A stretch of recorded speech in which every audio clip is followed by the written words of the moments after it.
Okay, can you give us an example of how you would place your constituents' interests before your party's interests?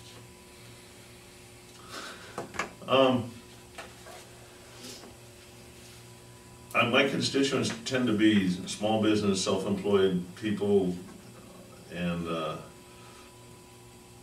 I have been one of those. And I think I can. The party tends to get off in some tangents where I don't want to go, especially real radical. I consider myself a moderate Republican, fiscal conservative, moderate Republican. We need to focus on getting this state and this country back in the business of doing what we're supposed to do, the first three things we talked about. Everybody's got a lot of issues, and leaderships have gotten into their leadership positions by carrying some of these ideas that they want to push through, and they need to be discussed and debated and openly with the rest of the caucus in your party, and how do you say it? We need to focus on what's best for the constituents, not only of the 23rd district, but for the whole state. And there's a lot of issues, and some of the career politicians have lost sight of that. I'm too old to become a career politician, but I want to go down there and see what I can do to change things. There's a culture on both sides of the aisle that needs to be disrupted a little bit, I think. And we can't lose sight of who sends us there, and try to take care of the problems that they have. So, I don't know if that answers it or not, but it's an interesting question. In your opinion, what programs Washington State has would you eliminate or modify big time? And would you support legislation that would back up what you're saying and wanting to do? Yes, one of my big ones is, I always like to look, the private sector, competing businesses will always perform a job better than the government can. It'll be done more efficiently. The current thing right now is the liquor industry, and I'm all for getting that out of the hands of the state. The state needs to be the regulatory agency, but they do not need to have the monopoly on it.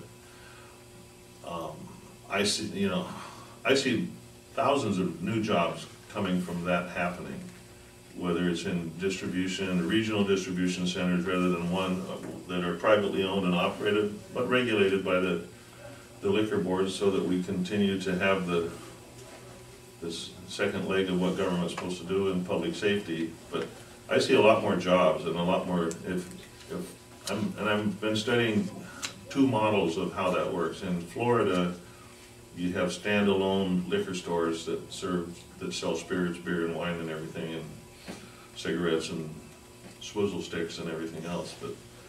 But and then the California model, where it's in drugstores and grocery stores, and and the California model, to me, I just seem to think would really employ a lot more people, just from the transporting, from the safekeeping, from the stocking, and I'd have to figure, if permitting gets to be where only Albertsons and Costco can afford a permit, because the state has decided we're not in the liquor business anymore. We want $60,000 a permit to allow people. We need to, I think, not go there.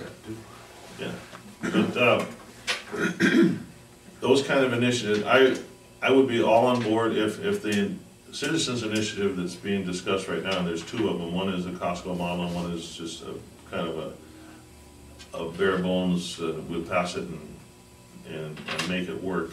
And I think that's more like the Florida model that I talked about. I'm for that. I'm for getting the state out of that business. And as I discussed in an earlier question, the L&I insurance, I think those occupy lots and lots of public employees, which we continue to pay for after they're retired, and their lifelong under our stewardship as citizens, and we need to pull away from some of that stuff. And the new jobs that come from the insurance and the liquor sales are gonna be, they're gonna create jobs, and they're gonna pay the taxes that support the rest of the government that still exists. But I would continue to look for other things. I'm sure there's other things that could be better done in the private sector by 2 or 3 competing entities. Health insurance, medical, I mean, you can go on and on and on. And the health insurance is something we could probably talk about for the rest of the day and not really solve much. So. Thank you. What specifically are you going to do to try to win this election? I knocked on my 1000th door 2 days ago.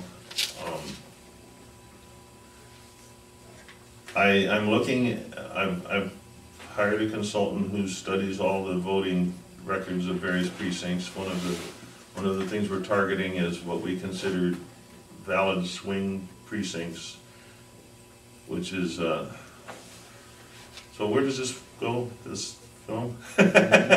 Oh, no, just it goes goes to right We to the the People. We the People website, and that's it. Okay, It's not so- going anywhere else. You But get a copy who of gets it. on that? Anybody that wants to? Anybody that wants to, but actually we like the idea of them coming to our site, having to come Okay. to our site. So, I mean, Yeah. it's gonna be the whole interview, not Okay. just one little pocket. There's about 12 precincts where, when Sherry was running against a lesser-known opponent from the Republican Party, and Dino Rossi was running for governor, that Dino won all of those precincts, and so did Sherry. So those are the ones that I'm concentrating on door knocking. So I'm going to those. I'm meeting all of the people I can every time I can. I don't spend a day not doing this. Like I said, I've sold my business. I'm a retired Coast Guard officer. I am focused on this election, and that's it. I have a boat. I'm not going to the San Juans this summer. First time in 12 years, I think. Shucks. But But there's you gotta next- have some downtime. Oh, I do have some downtime. I play guitar and I sing in little pubs and things around, and each Sunday night I go to one of these venues and do that, Really? and I've written a few songs, and this little project is giving me a few more songs to write.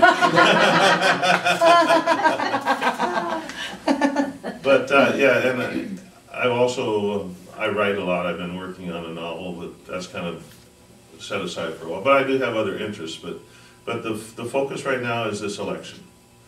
Right now, and I have to go back to Kingston where I live. I've been involved for the last 9 years in putting on the Kingston 4th of July celebration as well, and we just made a breakthrough with the tribe to get some funding for our fireworks. But it's been a couple of hours each day of pushing that whole thing along and working with my successors, who's going to take over next year, to make sure that the tradition of this big festival keeps going. But I've been working on that a lot, and that has been a huge fundraising issue already, and it's been very interesting to ask somebody to write a $500 check for the 4th of July, and then I whip out my campaign envelope and say, is there any left? But the town of Kingston really likes me. As a port commissioner, I have, from day one, when I got elected, I decided that I would write a human interest article in the monthly Kingston Community News. It was called Down at the Port, and I would tell the people, and nobody comes to a port commission meeting, but I would tell people, here's what we're talking about, here's what we're doing, here's how we're spending the money, and for 6 years I got such great feedback from the citizens on that. And I was doorbelling in Jefferson Beach Estates over the weekend, last week, and more than twice, oh, you're the guy that writes the articles in the community news. I really enjoy those. I get that kind of feedback. The people up there know me, and having been a realtor, I manage an office on Bainbridge Island and one in Paulsville. Paulsville knows me pretty well. Bainbridge Island, there's a lot more support there for people like me than one would think. I can just tell you that from knocking on doors in the past couple of weeks. their driveways tend to be longer, and that house is kind of pretty neat.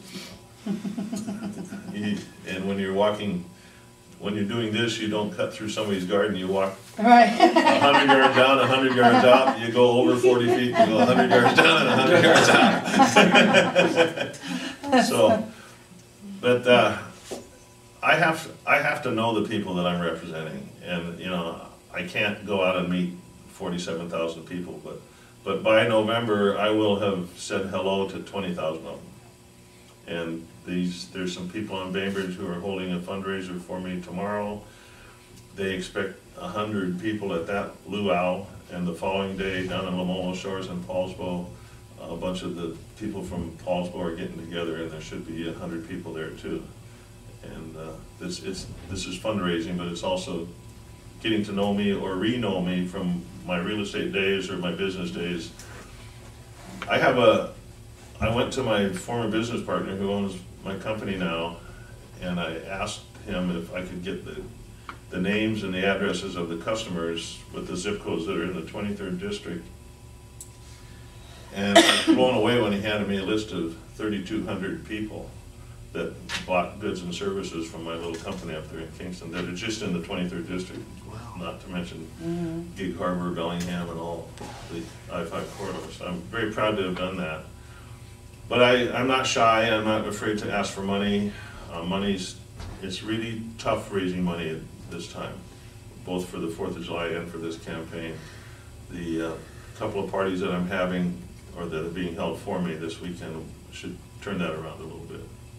It takes a lot of money. I've been getting some good, I just heard this morning that the Kitsap Mason Farm Bureau has recommended me to the Washington Farm Bureau as their endorsement for the 23rd district.